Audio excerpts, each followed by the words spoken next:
काश्मीरमध्ये पहलगाममध्ये जे घडलेलं आहे त्यामध्ये 26 भारतीय मारून टाकण्यात आले आणि महाराष्ट्रातले 6 जण त्याच्यामध्ये मारले गेलेले आहेत।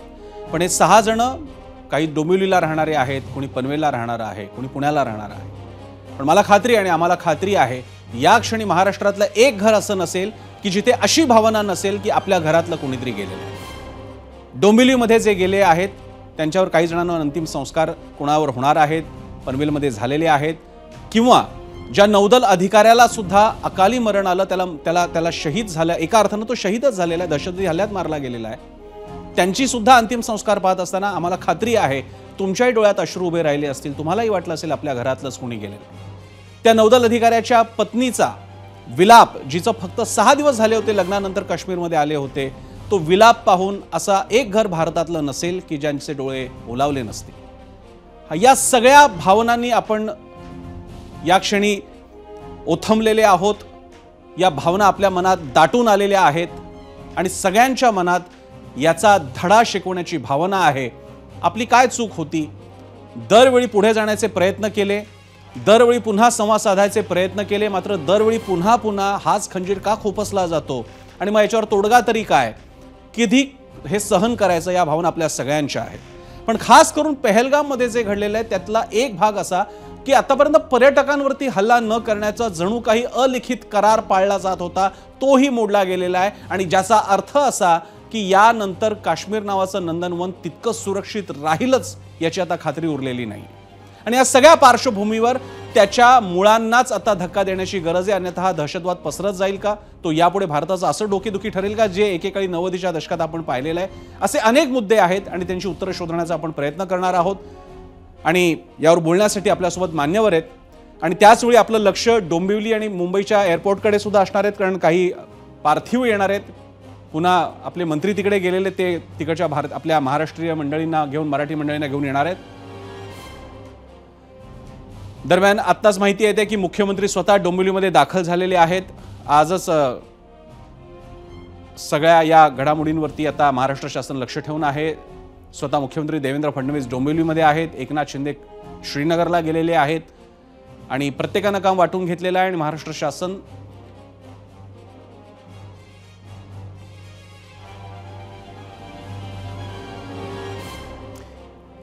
या सगळ्या घडामोडींकडे आपलं लक्ष असेलच। दरम्यान जो प्रश्न आपण घेणार आहोत आज आपल्या सगळ्यांच्या मनातला, तो प्रश्न आपण पहिल्यांदा पाहूया कोणता हा प्रश्न आहे आजच्या कार्यक्रमाच्या दृष्टीनं। आजचा हा प्रश्न आहे, पहलगाम दहशतवादी हल्ल्याचं उत्तर म्हणून भारतानं पाकिस्तानच्या हद्दीत सैन्य घुसून कारवाई करावी असं वाटतं का? जे लोकांच्या मनात आहे, अर्थात याचे दोन्ही भाग असू शकतात, हो किंवा नाही। त्याची वेगवेगळी कारणं सुद्धा तितकीच महत्त्वाची आहेत, आपण जाणून घेणार आहोत या चर्चेमध्ये। आणि यावर बोलण्यासाठी आपल्यासोबत मान्यवर आहेत, या क्षणी माझ्यासोबत जे गेस्ट आहेत मी त्यांच्याकडे जातो। आपल्यासोबत आहेत श्रीनगरहून रियाज अहमद शाह। रियाज अहमद शाह हे काश्मीरी आहेत आणि एबीपी माझाच्या आपल्या या आजच्या कार्यक्रमात आहेत। ट्रेडर्स फेडरेशन युनियनचे ते माजी अध्यक्ष राहिलेले आहेत आणि काश्मीरी लोकांचे प्रतिनिधी म्हणून आपल्या कार्यक्रमात सहभागी होत आहेत। रियाज अहमद जी, मैं आपके इस शिरकत के लिए आपका शुक्रगुजार हूं। आप एबीपी माझा के इस प्रोग्राम में आप शरीक हो रहे हैं, इसलिए आपका भी धन्यवाद। आपल्यासोबत असतील अधिक कदम। अधिक कदम हे एक मराठी नाव आहे जे काश्मीरमधलं आता झालेलं आहे।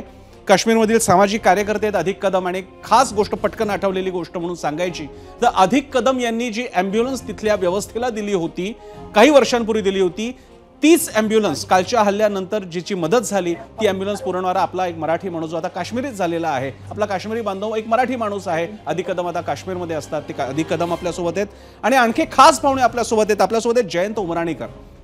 जयंत उमराणीकर हे महाराष्ट्राचे पोलीस महासंचालक तर राहिलेले आहेतच, त्याचप्रमाणे काही इन्स्टिट्यूट्सना ते सामरिक शास्त्रांच्या बाबतीतले व्याख्याते सुद्धा आहेत आणि पाकिस्तानमध्ये सुद्धा त्यांनी भारतासाठी सेवा बजावलेली आहे तिथल्या आपल्या उच्चायुक्तालयामध्ये। याशिवाय आपल्यासोबत आणखी काही पाहुणे असणार आहेत, त्यांच्याकडे सुद्धा ते आल्यानंतर आपण त्यांच्याकडे जाणार आहोत। सगळ्यांचं मी स्वागत करतो। मी सगळ्यात आधी जे श्रीनगरवरून आपल्यासोबत आहेत त्यांच्याकडे जाईन, रियाज अहमद यांच्याकडे, आणि मग बाकीच्यांकडे जाईन।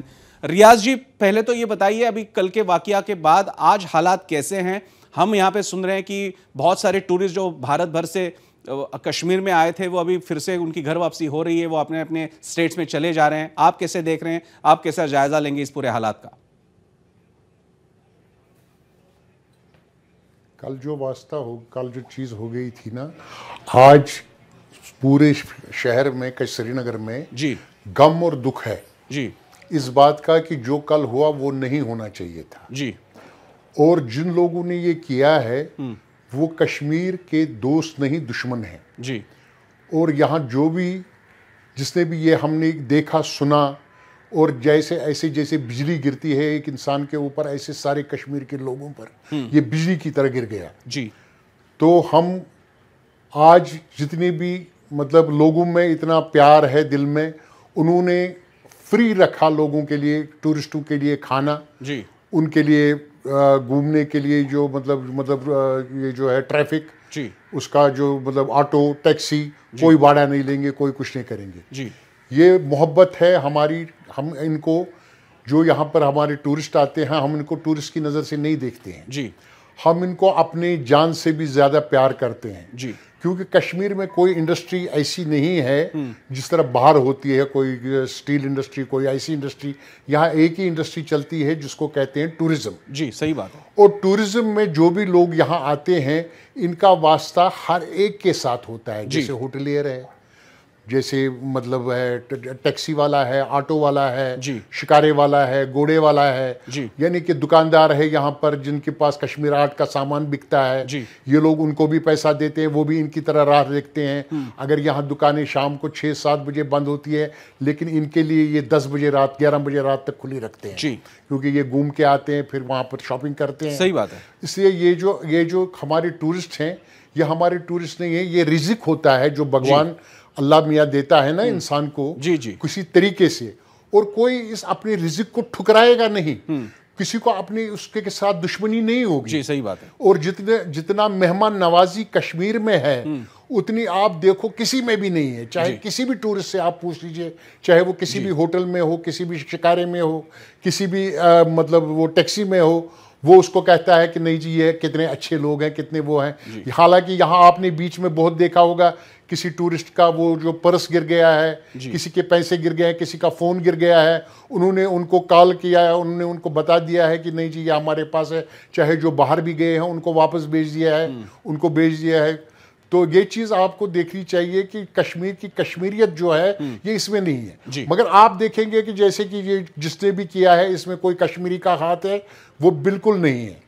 कश्मीरी जो है जो भी इसका है वो कश्मीर का भी दुश्मन है, कश्मीरियों का भी दुश्मन है। और अब ये चीज़ है कि अब ये तो डराने वाली बातें होती है जी। चलिए अब टूरिस्ट सोचता है कि नहीं जी आप कश्मीर में ये है कि ऐसा नहीं होना चाहिए। अगर टूरिस्ट ये सोचेगा कि मैं नहीं आऊँगा, इसका मतलब है जीत उनकी होगी जी। जिन्होंने ये एपिसोड कर दिया जीत उनकी हो गई। अगर ये कहेंगे नहीं जी हम फिर आएंगे कश्मीर में, उनकी हार होगी जी। क्योंकि ये रोज नहीं होता है जी। ऐसा होता है कि जिस तरह बाकी जो भगवान इंसान को पैदा करता है जी, मौत उसी वक्त लिखी जाती है कि जब उसको पैदा होना है कि ये कब मरेगा जी।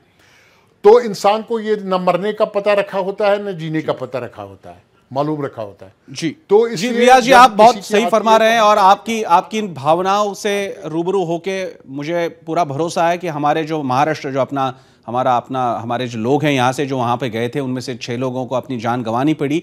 मुझे भरोसा है, पूरा भरोसा है कि आपकी ये बातें सुन के हमारे बाकी महाराष्ट्रीय हमारे जो बंधु हैं, हमारे जो यहाँ की हमारे लोग हैं, उन्हें भरोसा दिलाया जाएगा कि कश्मीर से प्यार करना है, नफरत उन लोगों से करनी है जिन्होंने ये हमला किया था। मैं आपके पास वापस आऊंगा, हमारे पास और भी बाकी के गेस्ट हैं, मैं उनके पास जाके वापस आऊंगा। दरम्यान आपण पाहतोय मुख्यमंत्री स्वतः आता डोंबिवलीमध्ये आलेले आहेत।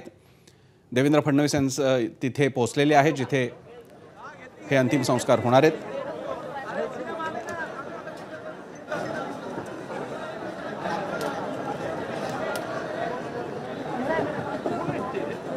स्टेजच्या दोन्ही बाजूला खुर्च्यांचे इथे फक्त नातेवाईक आणि आता जे डोंबिवलीतील 3 जणांचं पार्थिव आलेलं आहे त्या ठिकाणी त्या जागा राखीव्यात। सगळ्यांनी सहकार्य करा कृपया, आपली जबाबदारी आहे, सगळ्यांनी सहकार्य करा।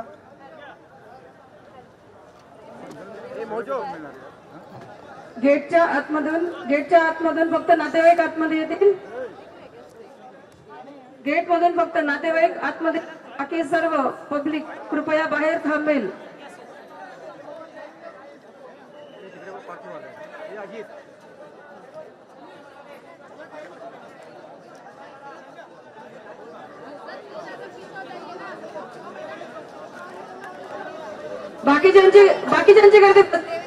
बाकीच्यांची गर्दी बाजूला करा. बाकीच्यांची गर्दी बाजूला करा.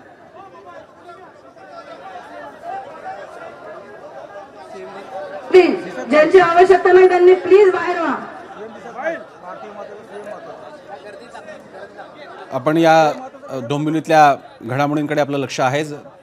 तीन डोंबिवलीकरांचा सुद्धा दुर्दैवी मृत्यू या हल्ल्यात झाला. त्यांच्या अंतिम संस्काराकडे आपलं लक्ष असेलच. आपण ती दृश्य पाहणार आहोत. तुर्तास पुन्हा एकदा आपल्या चर्चेकडे येऊयात. आपल्यासोबत जयंत उमराणीकर सुद्धा आहेत. उमराणीकरजी, काही गोष्टी मी लक्षात आणून देऊ इच्छितो. सगळ्यांच्याच भावना तीव्र आहेत, पण या हल्ल्याकडे थोडं डोळसपणे पाहावं लागेल आणि अर्थबोध करून घ्यावा लागेल.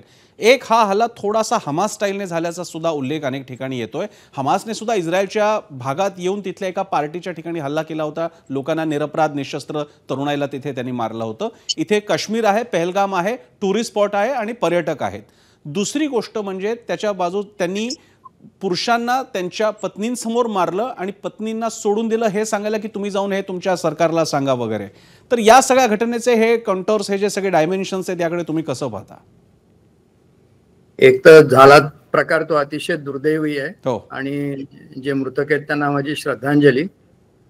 खरं तर असं व्हायला नको होतं, कारण जनरल ट्रेंड जो पाकिस्तानचा होता, म्हणजे त्यांचे पूर्वीचे जे जनरल होते जावेद बाजवा, तेव्हापासून ते जिओ इकॉनॉमिक्स, भारताबरोबर संबंध व्यवस्थित राहावेत, त्यानंतर सीमेवर गोळीबारी होऊ नये, अशा प्रकारचे करार वगैरे पण झालेले होते. पण पाकिस्तानमध्ये जो मोठा बदल झालेला आहे तो हा आहे की आता तिथे जनरल झियाचा बाप येऊन बसलाय, त्यांचा जनरल म्हणून. बरं. कुठल्या अर्थी? तर जनरल झिया हा मौलवीचा मुलगा होता. आणि सध्याचा जो आसिम मुनीर जनरल आहे तो हाफिज आहे, म्हणजे तो मौलवीच्या बरोबरच आहे. त्याला कुराण पाठ आहे आणि मला वाटतं बाकी कुठल्या गोष्टीपेक्षा त्याचं लक्ष जास्त त्या आस्पेक्ट मध्ये आहे. बरं. आणि त्यांनी परवा जे भाषण दिलं होतं ते अतिशय वाईट भाषण होतं. म्हणजे ज्याला हेट स्पीच म्हणता येईल अशा प्रकारचं ते भाषण होतं. त्याच्यामध्ये त्यांनी सगळ्या गोष्टी, 2 नेशन थेरी, काश्मीर हमारी शहारग है वगैरे सगळ्या गोष्टी बोलला. काश्मीर पासून आम्हाला कोणी दूर ठेवू शकणार नाही, या सगळ्या गोष्टी बोलल्यानंतर प्रतीक होत होतं की घरामध्ये जी गडबड चाललेली आहे, त्यांच्याकडे बलुचिस्तानमध्ये प्रॉब्लेम आहे, सिंध मध्ये प्रॉब्लेम आहे. परवा एका अहमदी माणसाला सुद्धा त्यांनी जाळून मारलं, म्हणजे लिंचिंग झालं त्याचं. तर अशा प्रकारे सगळ्या गोष्टी पाकिस्तानमध्ये चाललेल्या आहेत. त्याच्यावरनं लक्ष उडावं म्हणून कदाचित हे झालं असेल असं वाटतं. पण अशा प्रकारचं स्पीच, म्हणजे मी बरीच वर्ष पाकिस्तानचा अभ्यास करतोय, कुठल्याही त्यांच्या जनरलने अशा प्रकारचं भाषण दिल्याचं मला आठवत नाही अजिबात. बरं. उमराणीकरजी, मग या नात्यानं, या न्यायानं तुम्ही जी एक क्रोनॉलॉजी सांगताय, मग ही केवळ चुणूक आहे आणि आणखी काही मोठं होणं अपेक्षित आहे? किंवा एकेकाळी जे ब्लीड इंडिया त्यांची मोहीम होती की 100 जखमा करा भारताच्या शरीरावर, त्याची सुरुवात म्हणावी लागेल? मी असं म्हणेन की ते कधीच संपलेलं नव्हतं. बरं. म्हणजे हे पाकिस्तान, म्हणजे मी त्याला ना पाकिस्तान म्हणतो ऍक्च्युली, सगळे नापाकच त्यांच्या हरकती असतात. लोक चांगले आहेत पण राजवट अतिशय खराब आहे. आणि विशेषतः त्यांच्याकडे जेव्हा जेव्हा सैन्याचं प्राबल्य होतं तेव्हा तेव्हा त्यांना भारताबरोबरचे संबंध हे बेढवायलाच जास्त त्यांना उत्साह असतो. बरं. हे जे सुरू झालेलं आहे असं वाटतं की पहिली चुणूक आहे. बरं. आणि याच्यावर जर व्यवस्थित उत्तर दिलं गेलं नाही तर कदाचित मग आणखी पण कुरापती वाढायची शक्यता आहे. बरं. उमराणीकरजी, तुम्ही राहाच आपल्यासोबत मी मगाशी ज्यांचा उल्लेख केला, अधिक कदम आपल्यासोबत आहेत आणि मला आत्ताच दिसतंय विचारवंत अनवर राजन सुद्धा आपल्यासोबत चर्चेत सहभागी होत आहेत. त्यांचंही स्वागत. मी अधिक कदम यांच्याकडे जातो. अधिक, एकतर पहिल्यांदा खरंच फार बरं वाटतं की आपल्यातला कोणी तिकडे माणूस काश्मीरमध्ये काम करतोय आणि तुम्ही जी मदत केली होती रुग्णवाहिकेची, त्याचा उपयोग झाला कालच्या हल्ल्यानंतर. या दुर्दैवी कारणासाठी झाला ती गोष्ट वेगळी आहे, पण उपयोग झाला आणि त्यामध्ये तुमचा त्याच्यातला सहभाग होता. माझा आपल्याला प्रश्न असा आहे की आता काश्मीरमध्ये तुम्ही वातावरण कसं पाहताय? उर्वरित भारतामध्ये एक जोरदार भावनेचा कहर पाहायला मिळतोय आणि वाईट याचं वाटतंय की दहशतवाद्यांबद्दलचा राग जो असलाच पाहिजे या भावनेच्या वणव्यामध्ये काश्मीरच्या बाबतीत सुद्धा लोक दोषारोप सुरू करतात. तुम्ही स्वतः मराठी आहात, काश्मीरमध्ये आहात, म्हणून हा प्रश्न मी तुम्हाला विचारतोय.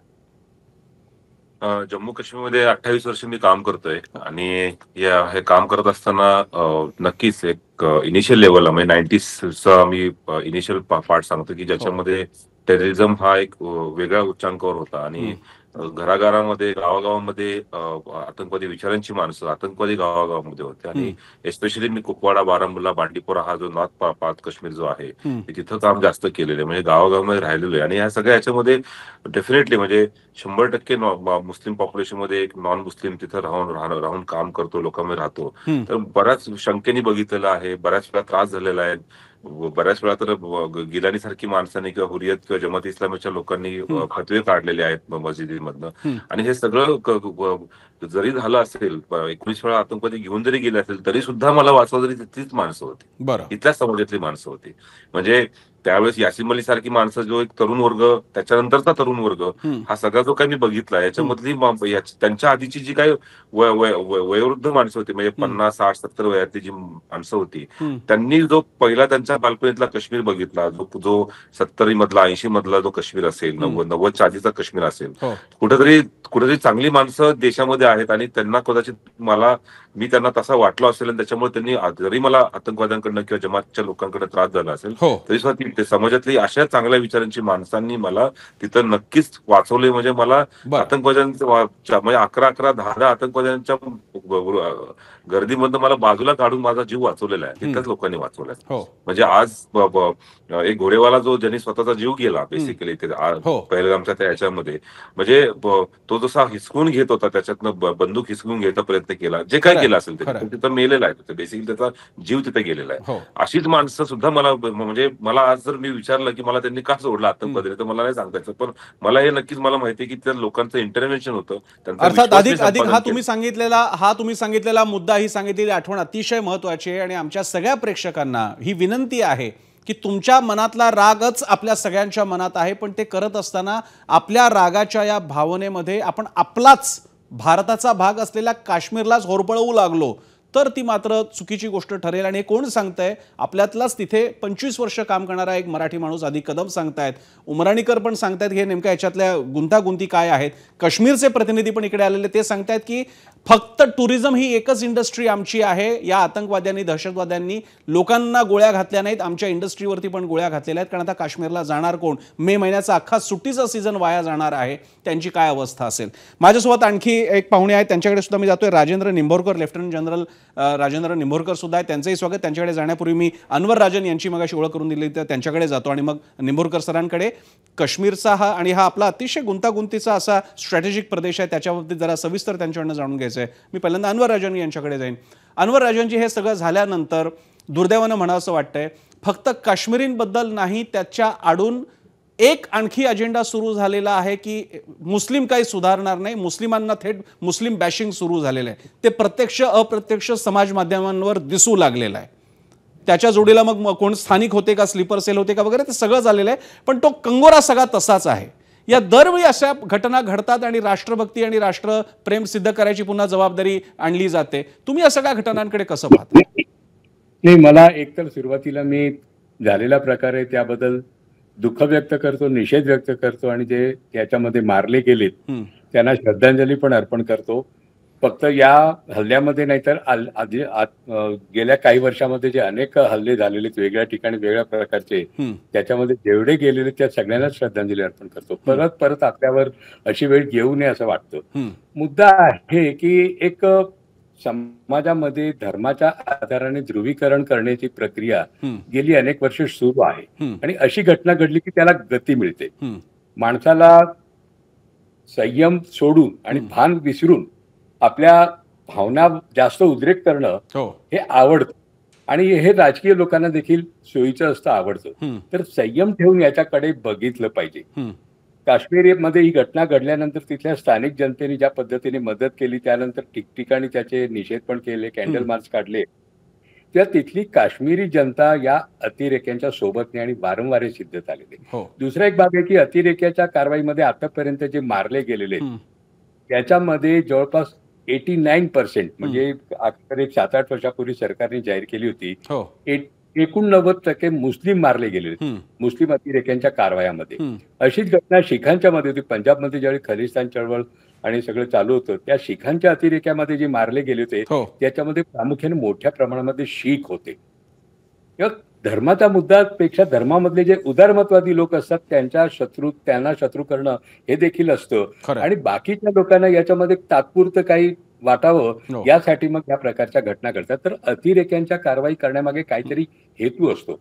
यांचा हेतू स्पष्ट आहे की काश्मीरमधला सर्वसामान्य माणसांच्या ज्याच्यावरती त्यांचं पोट आहे ते टुरिझमचा व्यवसाय धोक्यात आणला तर काश्मीरमध्ये मग आपलं काम अधिक सोपं होईल. आता हा जर हेतू असेल आणि आपल्याला हा हेतू कळत असेल तर तो हेतू पूर्णपणे उधळून लावलं हे आपलं काम आहे. श्रद्धांजली अर्पण करणं निषेध करणं हे तर आहेच पण टुरिझम थांबणार नाही याची काळजी घेतली पाहिजे. मी फक्त एक किस्सा सांगतो जुना एक किस्सा.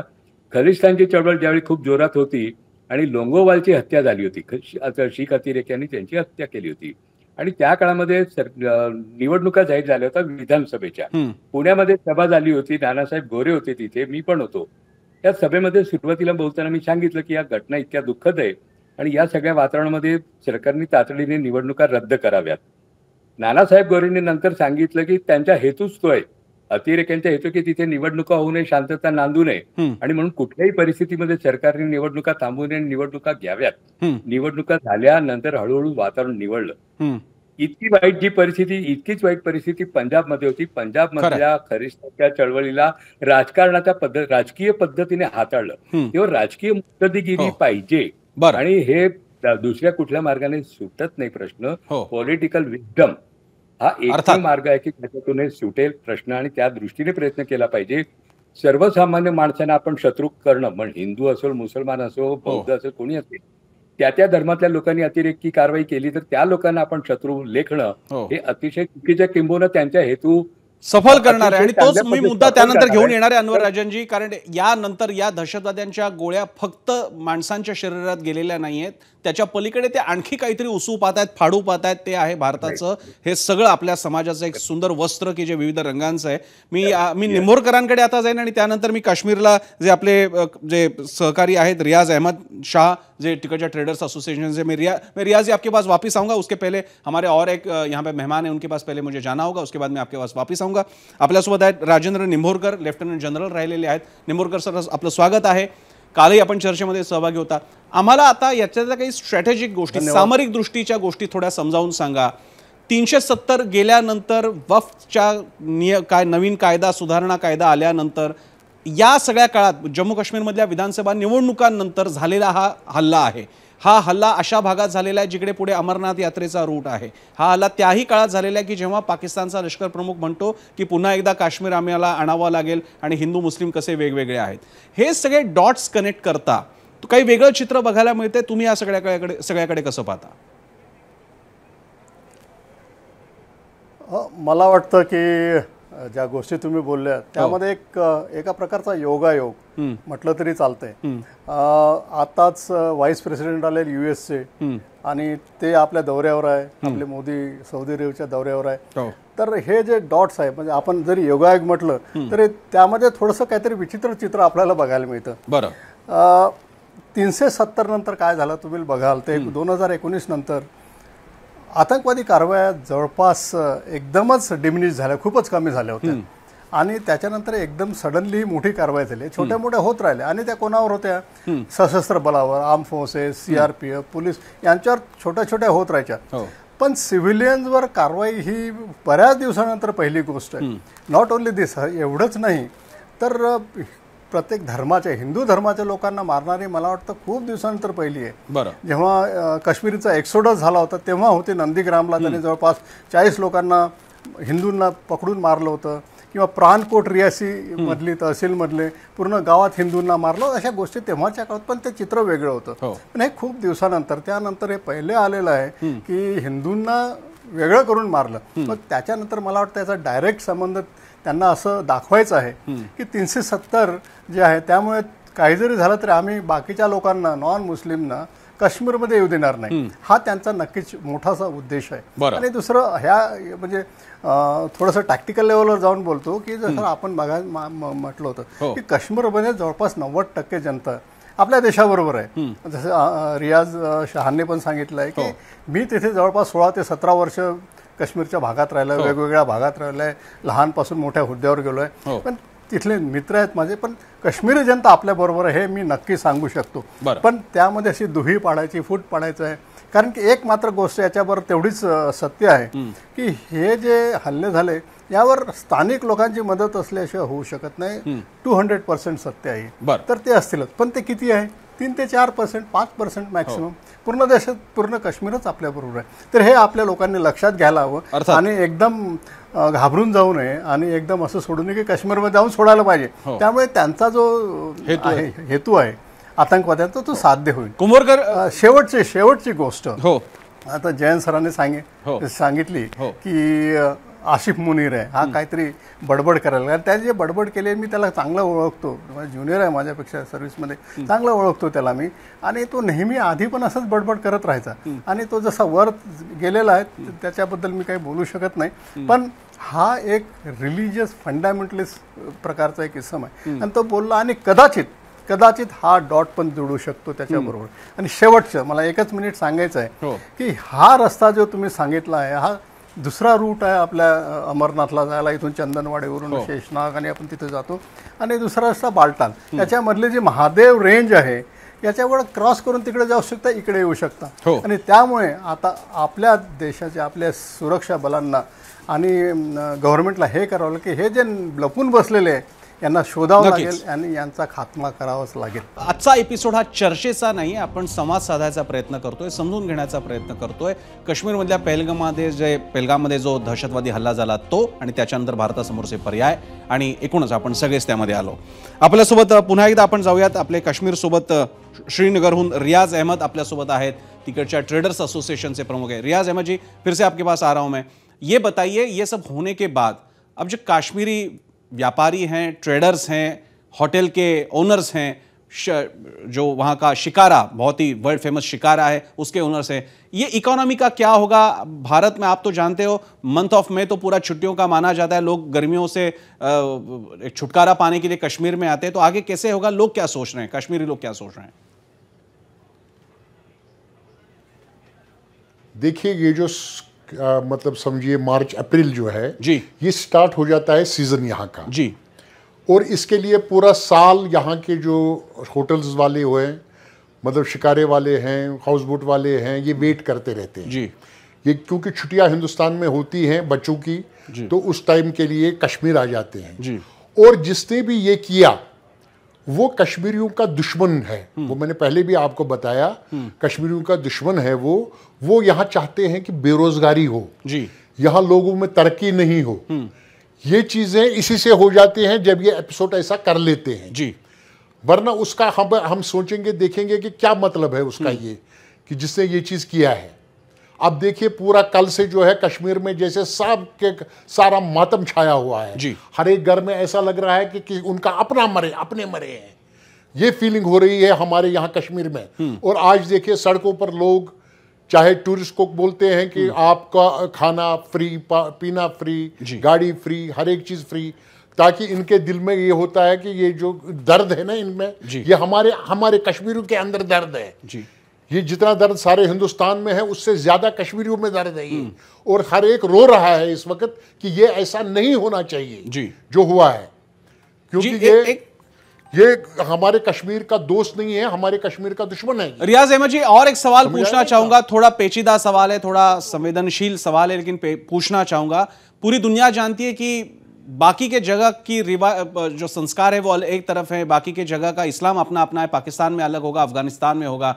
कश्मीरियत एक बहुत अलग चीज है, आप कश्मीरियत को हर एक ही नजरिए से नहीं देख सकते. मैं आपसे सवाल पूछना चाहता हूं, जिन लोगों ने ये बेहुदा हरकत करी, लोगों को मारा, उनका मजहब पूछ के उन्हें मारा, और चूंकि वो इस्लामी नहीं थे, वो मुस्लिम नहीं थे, ये जान के उनको मारा, उनको कलमा पढ़ने के लिए बुलाया गया. मैं आपसे पूछना चाहता हूं, क्या कश्मीरियत के इस्लाम में, क्या कश्मीरी मुस्लिम या मुसलमान जब ऐसा वाकया होता है कि भैया मजहब पहचान के उनको मारा जा रहा है, तो आप वो भी तो मुसलमान थे जो पकड़े गए, जिनके नाम सामने आ रहे हो वो मुसलमान हैं, जो शायद सीमा पार के हो, जो पाकिस्तान के हो।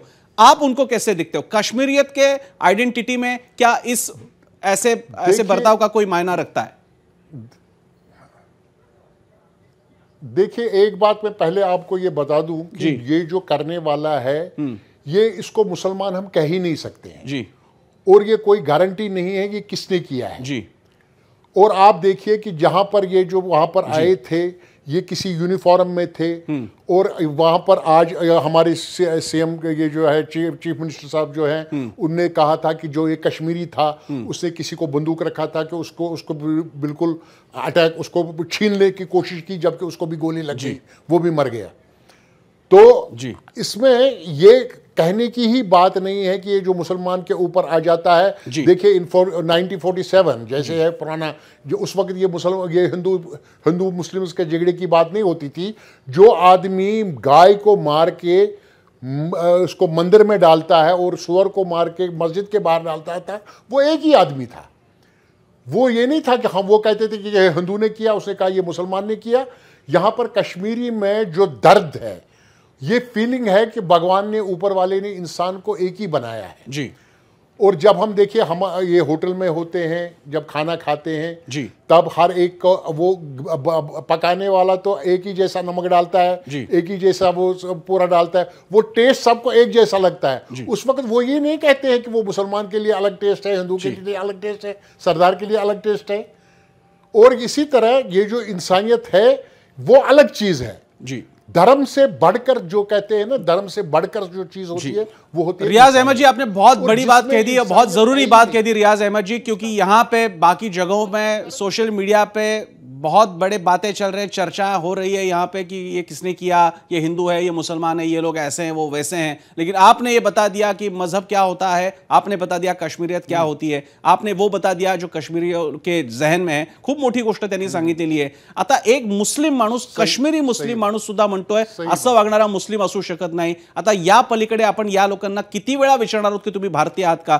या क्षणी ही बातमी म्हणून तुम्ही घेऊ शकता लक्षात, काश्मीर मधल्या प्रत्येक जिल्ह्यात किंवा महत्त्वाच्या ठिकाणी आंदोलनं सुरू आहेत पाकिस्तानच्या विरोधात आणि काश्मीरी लोक चिडलेले आहेत, कारण त्यांना माहिती आहे आता पुढचा सगळा सीजन गेला, एकच इंडस्ट्री या कश्मीर में है, ती म्हणजे टूरिज्म इंडस्ट्री। मैं अहमद जी आपके पास वापस आऊंगा, मुझे बाकी के गेस्ट के पास भी जाना होगा। मी त्यांच्याकडे सुद्धा जातो, मी पुन्हा एकदा जातो अधिक कदम यांच्याकडे आणि त्यानंतर उमराणीकरांकडे मी जाणार आहे।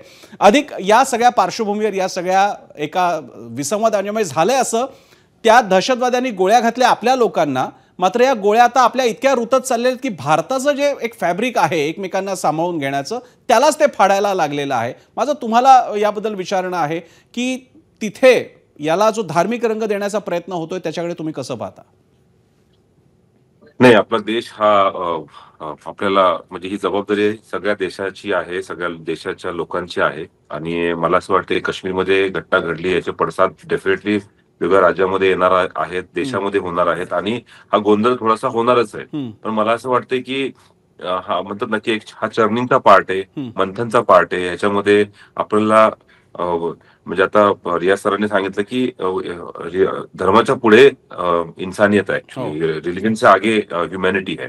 सो तर ते ह्युमॅनिटी हे जर ह्याला जर आपण अमृत मानलं तर विष हे येणारच आहे। म्हणजे सागर मंथनामध्ये जसं विष आलं तसं हे विष येणारच आहे आणि हे असं हे मंथन चालू आहे। म्हणजे अमेरिकेसारख्या अधिक एक प्रश्न मला आता सुचला म्हणून, तुम्हाला या क्षणी काश्मीरमध्ये राहणं धोकादायक वाटतं? तुमच्या आजूबाजूला मोठ्या प्रमाणात मुस्लिम बहुल भागात तुम्ही राहताय, तुम्ही श्रीनगर किंवा कुठल्या ज्या भागात राहताय, तुम्हाला काश्मीर धोकादायक वाटतंय राहायला? नाही, मला काश्मीर धोकादायक वाटत नाहीये, ॲब्सोल्युटली नाही। आणि मला हे आम्ही आता अनंतनाग जिल्ह्यामध्ये आमच्या मुलींच्या हॉस्टेलला आहे, म्हणजे ह्याच्यासाठी आलेलो आहे। म्हणजे ही कालची घटना घडली, मी पळत श्रीनगरवरून इथं आलो, कारण याचं की मुलींना, कारण सगळंच बंद आहे, they should not feel alone, कारण त्यांचे आई वडील नाहीये, त्यांचे वडील त्यांना सुद्धा आतंकवादीने मारले। म्हणजे आमच्या आता अनंतच्या हॉस्टेलमध्ये 33 मुली आहेत जवळजवळ, आणि इथून एक्झॅक्टली 30 किलोमीटरवरती घटना घडलेली आहे आणि त्या 33 मुलींचे आई वडील नाहीये, त्यांचे आई वडील सुद्धा हा दहशतवादी हल्ल्यामध्येच मारले आणि ते सगळे मुस्लिमच आहे। म्हणजे मगाशी सरांनी सांगितलं की 89% जी काही माणसं काश्मीरमध्ये मारली गेली ते सगळे मुस्लिमच आहेत। म्हणजे तर हे जे आहे ना, मला असं वाटतंय देश म्हणून आपल्या प्रत्येक भारतीयाची ही एक महत्वाची भूमिका आहे की अशा घटना अधिक तुम्ही अगदी बरोबर सांगताय. अधिक आपल्याला या क्षणी देशाच्या बाहेरच्या शत्रूशी लढत असताना या देशामध्ये आणखी म्हणजे आपलं लष्कर या क्षणी 2 प्रमुख आघाड्यांवर लढतंय, एक चीनच्या आणि पाकिस्तानच्या. चीनशी कोवर्ट वॉर सुरू होतं, मध्येच ते येतं मध्येच जातं. पाकिस्तान आश्चर्यकारकरित्या पाकिस्तान बऱ्यापैकी थंड झालं होतं कारण ते मुळातच भिके कंगाल राष्ट्र आहे, त्यांना मुळात स्वतःच्या अडचणी आहेत. पण त्यावेळी आता आपण सगळ्यांनी मिळून भारतामध्ये जर का विविध फ्रंट सुरू केल्या लढण्यासाठी तर मात्र अवघड होऊन बसेल. मी आता उमराणी आधी काय बोलताय तुम्ही बोला. त्याच्यासाठी ते सांगायचं की आपलं सैन्य आपलं सरकार वेगळ्या पातळीवर युद्ध म्हणजे प्रयत्नच करते परकीय शक्तींना थांबवण्याचं, पण आतमध्ये सुद्धा राग हा सुद्धा एक परकीय शक्तीच आहे. बरोबर, आपण आपल्या माणसाच्या मनामध्ये राग निर्माण करणं, आपण दुसऱ्याच्या बद्दल राग निर्माण करणं हा सुद्धा आपला दुश्मनच आहे. म्हणजे तो दुश्मन सुद्धा आपला थांबवता आला पाहिजे. मला अजून एक ह्याच्यात नक्की तुम्हाला सांगायचं की 2016 मध्ये जेव्हा बुरहान वानीचा किलिंग झालं होतं त्याच्यामध्ये जवळजवळ आपल्या म्हणजे त्यावेळेस क्राऊडला कंट्रोल करण्यासाठी जवळजवळ आपल्याकडनं पायलट गनचा वापर केला आणि पायलट गनच्या वापरामध्ये जवळजवळ तरुण जे काही स्टोन पेल्टर्स होते म्हणजे डेफिनेटली ते चुकीचंच करत होते त्यावेळेस. त्या स्टोन पेल्टर्सला कंट्रोल करण्यासाठी आपण जे पायलट गनचा वापर केला त्याच्यामध्ये अनेक मुलांचे तरुणांचे 15 ते 20 वयातल्या तरुणांचे डोळे गेले आणि ते असे 1-2 नव्हते, ते मोर दॅन 1400+ अशी मुलं होती. आणि अशा मुलांना ट्रीट करण्यासाठी डॉक्टर्स अवेलेबल होते काश्मीरमध्ये. ते डॉक्टर्स फॉर्च्युनेटली आपल्याला काही मुंबई, अहमदाबाद, हैदराबाद, बँगलोरला मी स्वतः जाऊन त्यांना घेऊन येऊन 1270+ आपण सर्जरीज केल्या. मला सांगायचं फक्त ते 30 सेकंद सांगून टाकतो की हे सर्जरी कशासाठी केला. ही स्टोन पेल्टर्स होते. हे जर स्टोन पेल्टर्स जर परमनंटली आंधळे झाले असते तर पुढच्या 50 वर्ष हे जम्मू काश्मीरमध्ये राहिले असते आणि जम्मू काश्मीरमध्ये जो माणूस स्टोन पेल्टर आहे, रागामध्ये आहे, तो आंधळाच आहे आणि त्याच्यावर त्याला हे फिजिकल ब्लाइंडनेस म्हणजे हे डबल ब्लाइंडनेस माणूस 50 वर्ष समाजामध्ये आतंकवाद पसरवला असता. तो पसरू नये म्हणून त्या लोकांचं आपण हिलिंग करून त्यांना परत. अधिक तुम्ही ही अतिशय महत्वाची गोष्ट सांगितली. त्या प्रत्येकाने हे लक्षात ठेवावं. आपण जर का काश्मीरींना आपल्या विरोधात उभं केलं, जे स्वतःच्याच मनातल्या आपण त्यांना खलनायक ठरवून टाकलं, तर जे अधिक कदम सांगतात ते होण्याचं. आपल्याला लष्करासमोर आधी सीमेपारचे शत्रू आहेत, आपल्याला सीमेच्या आतले शत्रू नाही बनवायचे. मी आता 2 निंभोरकर आणि उमराणीकरांकडे जातो कारण आता पुढचे काही वेळ फार महत्वाचा आपल्याला विषय आणखी घ्यायचा आहे. मी उमराणीकरांपासून सुरुवात करेन. उमराणीकरजी, यानंतर आता भारताच्या समोर राजनयिक आणि लष्करी असे कोणते पर्याय तुम्ही कसे पाहता? ओव्हर्ट कोव्हर्ट ऑपरेशन्स दोन्ही असू शकतात. पर्याय अनेक आहेत. पहिली गोष्ट मला एक ही सांगायची आहे की भारतामधले जे मुसलमान आहेत त्यांच्या देशभक्तीबद्दल कोणीही शंका दाखवू नये. कारण जेव्हा फाळणी झाली तेव्हा सुद्धा हा मुसलमान भारतामध्ये राहिला. याचा अर्थ त्याला भारताविषयी काही ना काहीतरी वाटतंय म्हणूनच तो राहिला ना. हा एक भाग झाला. दुसरी गोष्ट अशी की आता पर्याय आपल्याकडे भरपूर आहेत. काही डायरेक्ट म्हणा, काही इनडायरेक्ट म्हणा, काही इनडायरेक्टली डायरेक्ट, डायरेक्टली इनडायरेक्ट, बऱ्याच गोष्टी करता येतात आणि याच्यामध्ये सरकारकडे बरेच मार्ग उपलब्ध आहेत. त्यातला कुठला मार्ग ते पत्करतील याची मला काही विशेष कल्पना नाही. परंतु 7 ऑक्टोबरला जेव्हा हमासने हल्ला केला त्यानंतर इस्रायलने गाझा पट्टीसंबंध उद्ध्वस्त करून टाकली. संबंध जगभरामध्ये जरी निषेध झाला तरी त्यांना हे म्हणायचं होतं की आमच्या विरुद्ध तुम्ही हल्ला करायचा नाही आणि त्यासाठी तुम्हाला जबर राहावी म्हणून आम्ही हे करतोय. तितक्या टोकाला जाऊन नाही, परंतु आपल्याला आपल्या शेजारी देशाला हे समजून देता यायला पाहिजे तुम्ही आमची जर मस्करी केली तर त्याची तुम्हाला किंमत नक्कीच मोजावी लागेल आणि तुम्ही जितका आम्हाला त्रास द्याल तेवढाच किंवा त्याच्यापेक्षा जास्त त्रास तुम्हाला आम्ही देऊ शकतो हे दाखवून देणं मात्र अतिशय आवश्यक आहे.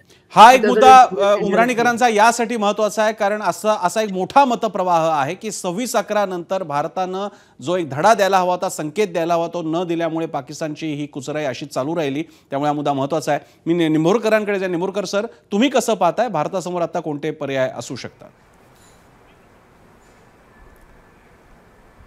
मी जे उमराणीकरांनी सांगितलं त्याच्याबरोबर पूर्ण सहमत आहे. कारण की बरेचसे असे पर्याय आहेत. मग ते आपण डायरेक्ट ॲक्शन करायची की इनडायरेक्ट ॲक्शन करायची ते गव्हर्नमेंटला ठरवावं लागेल. मी 2 उदाहरणं देतो. सगळ्यात 2016 आपला उरीनंतर आपण सर्जिकल स्ट्राईक केला. पण आपण असं दाखवून दिलं की आम्ही पाकिस्तानावर करत नाही, जे तुम्ही टेररिस्ट आतमध्ये ठेवलेले आहे तिथे जिथे टेररिस्ट असेल तिथे जाऊन आम्ही मारू शकतो आणि हे एक चांगली गोष्ट होती. अशाच प्रकारे जेव्हा पुलवामाचं झालं तेव्हा आपण बालाकोट केलं. तर बालाकोटला पण जो गड होता आपण बालाकोटला ते JMचा गड होता तर पूर्णपणे उद्ध्वस्त केला. पण यामध्ये फक्त आपण टेररिस्टला मारलं. आणि मला वाटतं हीच भावना नेहमीच लक्षात ठेवून हे जे प्रिन्सिपल आहे हे लक्षात ठेवून कारवाई केली पाहिजे. आणि मला नक्की कल्पना आहे की गव्हर्नमेंट असाच विचार करत असेल. बाकी इनडायरेक्ट ॲक्शन तर बोलायचं काही हे नाही आणि डायरेक्ट ॲक्शनचा फायदा किती होईल हे मी सांगू शकत नाही.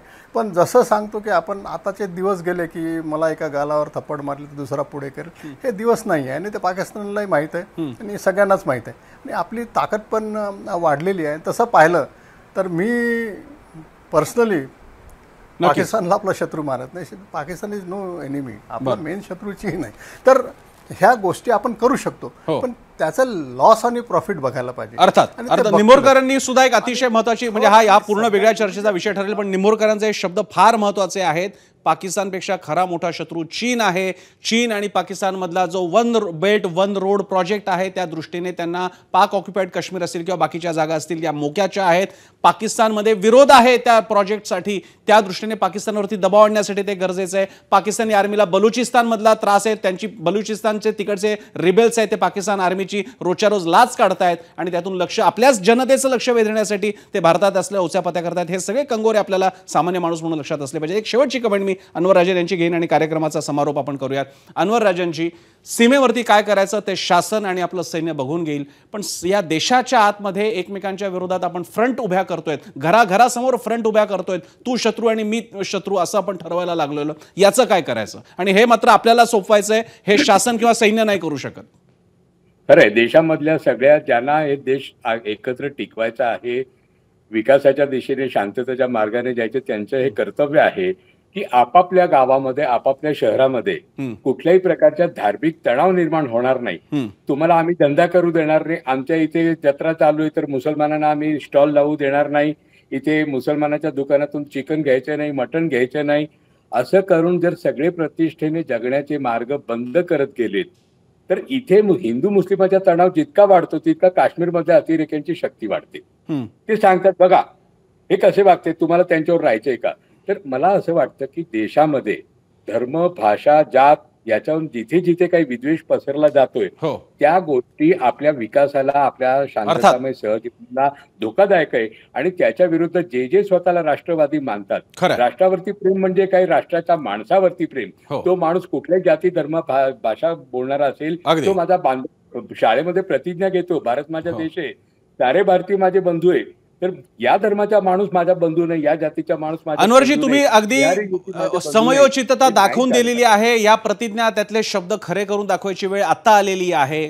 पलीकडे सीमेपलीकडच्या शत्रूला लढण्यासाठी शत्रूशी लढण्यासाठी आपलं सैन्य त्याच्यापेक्षा प्रचंड बलशाली आहे. सरकार आहे भक्कम सरकार आहे पूर्ण बहुमतासकटचं सरकार आहे ते बघून घेतील. पण आपल्या सैन्यासमोर आणि आपल्या व्यवस्थांसमोर कारण ते पोलीस कर्मचारी असो किंवा सैन्य असो त्यांच्यासमोर आणखी एक फ्रंट सुरू नको करूयात जी देशाच्या आतली असेल जी शहरात गावात असेल. आणि ते आपल्याला अनवर रंजन सांगत होते. या संदेशासह या अपेक्षेसह आपण इथेच थांबतोय. काश्मीर आपला आहे. काश्मीरमध्ये जाणं सोडणं अपेक्षित नसून तिकडे वारंवार जाणं अपेक्षित आहे. त्या जमिनीवर आपला अधिकार सारखा दाखवणं अपेक्षित आहे. वहिवाट तयार करणं अपेक्षित आहे. पहलगाम आज ओस पडलं असेल काश्मीरमध्ये आज कदाचित माणसं जाणार नाहीत पण यापुढे जात राहायचं आहे. हा सल्ला आणि हा संदेश आपल्याला सीमेपार द्यायचा आहे. त्यासाठी काश्मीर आपलं मानूया आणि आपण देशासोबत राहूयात शत्रूसोबत नको हा एकच मुद्दा. या चर्चेमध्ये आपण इकडे थांबल्यानंतर आपण बघणार आहोत आपल्या प्रश्नाला लोकांनी कसा प्रतिसाद दिला. सगळ्या मान्यवरांचे आभार. आपला आजचा प्रश्न होता त्याला लोकांनी कसा प्रतिसाद दिला पाहूयात. आपल्या स्क्रीनवर आपला आजचा प्रश्न होता आणि त्याला कसा प्रतिसाद आला. पहलगाम दहशतवादी हल्ल्याचं उत्तर म्हणून भारतानं पाकिस्तानच्या हद्दीत घुसून कारवाई करावी असं वाटतं का. 39,000 असा प्रतिसाद आलेला आहे आपल्याला. 95% लोकांना वाटतंय होय पुन्हा एकदा पाकिस्तानमध्ये घुसून कारवाई करायला हवी. 5% लोकांचं मात्र म्हणणं आहे नाही. एबीपी माझा उघडा डोळे बघा नीट.